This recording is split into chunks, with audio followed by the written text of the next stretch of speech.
আজকে আমাদের এই সাংবাদিক সম্মেলন করার মূল উদ্দেশ্য হচ্ছে দুটো। একটা হচ্ছে যে আমরা সবাই জানি যে বাংলাদেশের স্বাস্থ্য ব্যবস্থায় বেশ কিছু প্রবলেম আছে এবং অন্যান্য মেডিকেলের তুলনায় আমরা একটু বেশি পিছিয়ে আছি। যে কীভাবে অল্প সময়ের ভিতরে আমরা যে প্ল্যানটা করেছি কীভাবে আমরা একটা উত্তরণ ঘটাতে পারি, এটা হচ্ছে মূল বিষয়। এর পাশাপাশি যে আন্দোলনটা হচ্ছে সেই বিষয়ে একটু আপনাদেরকে অ্যাপ্রাইজ করা যে আমরা কী কী পদক্ষেপ নিয়েছি। এই পদক্ষেপগুলো যে নতুন নিয়েছি তা না, আগে থেকে চলমান আছে এবং এই জিনিসটা আপনাদেরকে অ্যাপ্রাইজ করা। তো শুরুতে আমি যে বিষয়টা বলতে চাই যে আমাদের সমস্যা কিছু আছে যেগুলো আমাদের স্থানীয়ভাবে সমাধান করা সম্ভব, আর কিছু আছে যেগুলো জাতীয় পর্যায়ের ব্যাপার। তো স্থানীয়ভাবে যেগুলো প্রবলেম যেগুলো আছে আমরা জানি, এগুলো ইমিডিয়েটলি কিছু অ্যাকশন আমাদের নিতে হবে, সেটা আমরা নিচ্ছি অলরেডি। এখন বিষয়টা হচ্ছে যে সবচেয়ে বড় সমস্যাটা কোথায় আমাদের এই বেডটা, আমাদের হাসপাতাল একটা 500 বেডের স্থাপনা, কিন্তু প্রশাসনিক অনুমোদন দেওয়া আছে 1000 বেডের, রুগী থাকে 2500, 2400-2500 এরকম রুগী থাকে। তাহলে এই যে অতিরিক্ত ক্রমবর্ধমান যে চাহিদা, তার সাথে যদি সঙ্গতি রেখে ফ্যাসিলিটিস না বাড়ান তাহলে কি হবে? তাহলে এই তখন যেটা হয় আর কি, বাইরের দিকে রুগী চলে যাবে। যদি আপনি 500 ml জায়গায় 1000 ml ঢালেন তাহলে 500 ml পানি কিন্তু বাইরে পড়ে যাবে। তো এইটি হচ্ছে মূল প্রবলেম, যার ফলে আমরা পরিষ্কার পরিচ্ছন্ন মেনটেন করতে পারতেছি না। টয়লেট ওভারলোডেড হয়ে যাচ্ছে, ডিসপেন্সারিতে ওষুধ শেষ হয়ে যাচ্ছে, ল্যাব রিয়েজেন্ট শেষ হয়ে যাচ্ছে।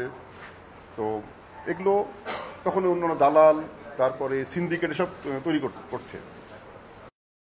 তবে মাঝখানে প্রায় 2 মাস আমি হজে থাকার কারণে আমার কাজ একটু পিছিয়ে গেছে। তো আবার আসার পরে কিন্তু আমি অনেক পুরো উদ্যমে কাজ শুরু করেছি, এটা আপনারা হয়তো খেয়াল করেছেন, এবং এর জন্য অনেকেরই হয়তো প্রবলেমও হচ্ছে। বাট আপনাদের কাছে আমার অনুরোধ, এই হাসপাতালটা আমাদের সবার দক্ষিণ অঞ্চলে এটা ছাড়ার কোনো পথ নাই। আমি ইচ্ছা করলে এর কোনো বিকল্প নাই, শেরেবাংলার কোনো বিকল্প নাই। সুতরাং এটাকে আমাদের ভালোভাবে চালাইতেই হবে এবং এটা চালানোর জন্য সবার সহযোগিতা লাগবে। জোর করে প্রেশার দিয়ে ডাক্তার নার্সকে কিন্তু ভয় দেখে আরও ভয় পেয়ে যায়, তারা ভুল করে, যেখানে যাওয়ার কথা ভেনে চলে যাবে মাসেলে। তো আমরা বেশ কিছু সংস্কার শুরু করেছি এবং আপনারা জানেন যে আমি যে প্রেস লিস্টটা দিয়েছি এটা একদম টু দি পয়েন্ট আমি বলেছি, কি কি একদম টু দি পয়েন্টে বলা আছে, প্রায় অনেকগুলো পয়েন্ট। এগুলো কিন্তু অলরেডি চলমান এবং আপনারা দেখবেন অলরেডি অনেক সুইপার তারা প্রত্যেকটা বাথরুম পরিষ্কার করছে এবং আমরা দরজাগুলো চেঞ্জ করবো, গ্রাজুয়ালি দেখি এটা কতটুকু মেনটেন করতে পারি। আর আজকে, গতকাল, পরশুদিন, এই 3 দিনই আমার সাথে উপদেষ্টা ম্যাডাম, উপদেষ্টা যিনি আসছেন প্রফেসর সাইদুর রহমান, সচিব, ডিজিএফ, সবার সাথে অনেকবার কথা হয়েছে। তারা অত্যন্ত পজিটিভ।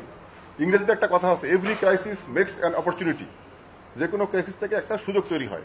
তো যেহেতু আমাদের একটা সুযোগ এসছে, আমরা কিন্তু যে পরিমাণ আশ্বাস পেয়েছি আমাদের ঊর্ধ্বতন মহল থেকে, আমি বিশ্বাস করি, আমি আপনাদের কথা দিতে পারি যে অবশ্যই আমরা অ্যাডভান্টেজ অনেক অন্য মেডিকেলের তুলনায় বেশি পাবো, অনেক বেশি পাবো, কোনো সন্দেহ নাই। কালকে রাত্রেও আমি 9:30 জুম মিটিং করছি স্যারদের সাথে এবং তারা কিন্তু আমাদেরকে ম্যাক্সিমাম নিউজ দিয়ে দিবে। অলরেডি 4 জন ডাক্তার আজকে পদায়ন হয়েছে এবং আপনারা জানেন ঢুকে যাবে স্পেশাল বিসিএস এর মাধ্যমে। তো সেখান থেকে 3000 তো আমরা পাবো না, একটা অংশ আমরা পাবো। এখন যদি আমি চিটাগাং থেকে ডাক্তার এখানে দেয়, চিটাগাংয়ের সমস্যা হবে, কোনোখান থেকে টানার মতো অবস্থায় গভর্নমেন্টের নাই। যেহেতু এটা 3000 ডাক্তার রিক্রুটমেন্ট হবে অক্টোবরের ভিতরে, এখানে আমরা বরিশাল আমাদেরকে বেশি দেবে, এটা আমাদেরকে ওনারা অ্যাসিওর করেছেন। দেন প্রায় এই মাসে আপনার 3200 নার্স নিয়োগ হবে এই মাসে, এখানে তো আমরা একটা অংশ পাবো। পদোন্নতি প্রক্রিয়া অলরেডি শুরু হয়ে গেছে, সেপ্টেম্বরের মধ্যে শেষ হবে। আপনারা জানেন প্রায় 200 উপরে ডাক্তার অ্যাসিস্ট্যান্ট প্রফেসর হিসেবে নিয়োগ পেয়েছেন। আর যন্ত্রপাতি ক্রয় যেটা, এটা একটা চলমান প্রক্রিয়া। আপনারা জানেন যে গত বেশ কয়েক বছর আসলে এখানে ইকুইপমেন্ট প্রকিউরমেন্ট হয় নাই, এটা আমরা শুরু করেছি। যেগুলো ছোটোখাটো আমরা কিনবো, আর যেগুলো বড় ইকুইপমেন্ট, এমআরআই, ক্যাথল্যাব, এগুলো সেন্ট্রাল প্রকিউরমেন্ট শুরু হয়ে গেছে প্রসেস। এই প্রসেসটাই এত লম্বা যে 6-7 মাস লেগে যায়, এখানে ফরেন কারেন্সি ইনভলভমেন্ট থাকে। তো আমাদেরকে কিন্তু তারা কথা দিয়েছে, একটা এমআরআই দিবেন, একটা ক্যাথল্যাব দিবেন, একটা সিআরএম দিবেন, এগুলো আমাদের প্রয়োজন, এগুলো আমরা সব পাবো। আর মূল যে বিষয়টা আমি আসতে চাই এখন, সেটা হচ্ছে যে আমাদের সার্ভিসটা কেন এত ডিসস্যাটিসফ্যাকশন। এর অন্যতম কারণ হচ্ছে আমাদের রুগীর 60-70% মেডিসিনের রুগী, কিন্তু এই রুগীগুলো থাকে ওই বিল্ডিংয়ে, ওইখানে আমাদের টয়লেটের সব অপ্রতুলতা, স্পেস নাই, ভেন্টিলেশন নাই, সমস্যা। এবং যদি আমরা ওই মেডিসিন ডিভিশনটাকে আমরা এই বিল্ডিংয়ে আনতে পারি, তাহলে কিন্তু আমাদের সার্ভিস অনেকখানি ডেভেলপ করবে, আমাদের কেবিন ব্যবহার হবে, আমাদের ল্যাব ব্যবহার বাড়বে, রেডিওলজি ডিপার্টমেন্ট ব্যবহার বাড়বে, গভর্নমেন্টের আয় বাড়বে, সবার উপরে ডাক্তার, নার্স এবং রুগীদের স্যাটিসফ্যাকশনটা বাড়বে। প্রথম কয়েক মাস কাজ করতে পারি নাই, বিগত বাইরে একটা আমার কাছে কোনো বাজেট বা কোনো কিছু ছিল না। এইবার আমি পরিকল্পনা করেছি, বাজেট আসার আগেই কাজ আমি শুরু করেছি অলরেডি, আপনি দেখলেই ঘুরলেই দেখতে পারবেন।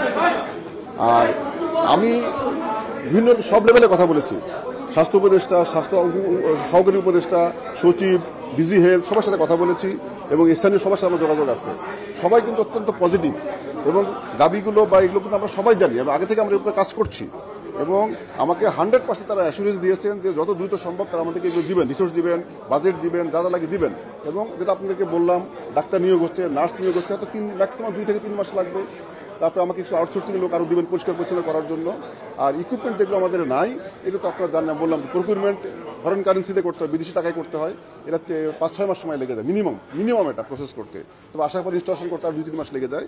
এটা আমাদেরকে এবার একটা এমআরআই মেশিন দিবেন, একটা এনজিওগ্রাম করার জন্য ক্যাথ ল্যাব এটা দিবেন, একটা সিআর অপারেশনে লাগে এটা দিবেন। এটা আমরা বলছি এবং এই সিদ্ধান্ত কিন্তু কালকের না, এটা কিন্তু আরও প্রায় 1 মাস আগে আমাদের একটা বাজেট কনফারেন্স হয়, সেখানে কিন্তু আমরা এটা আমাদেরকে বলেছেন যে বরিশাল 3টা জিনিস দেওয়া হবে। তো আমাদেরকে আপনাদের কাছে আমার একটাই অনুরোধ সবার কাছে যে একটু ধৈর্য ধরতে হবে, কারণ এটা এমন একটা বিষয় যে এটা রাতারাতি সম্ভব না, রাতারাতি একটা বিল্ডিং করা যায় না, রাতারাতি একটা ইকুইপমেন্ট কেনা যায় না, রাতে লোক নিয়োগ করাও যায় না, এটা প্রসেসের ব্যাপার। একটু সময় দিতে হবে। একটু সময় বলতে কত, মিনিমাম 1 মাস, সর্বোচ্চ 3 মাস। এর ভিতরে যদি আপনাদের দৃশ্যমান পরিবর্তন না হয় তখন আপনি আমাদের দিকে আঙুল তুলবেন, আমরা অবশ্যই 100% তখন আমরা জবাবদিহি করতে বাধ্য থাকবো।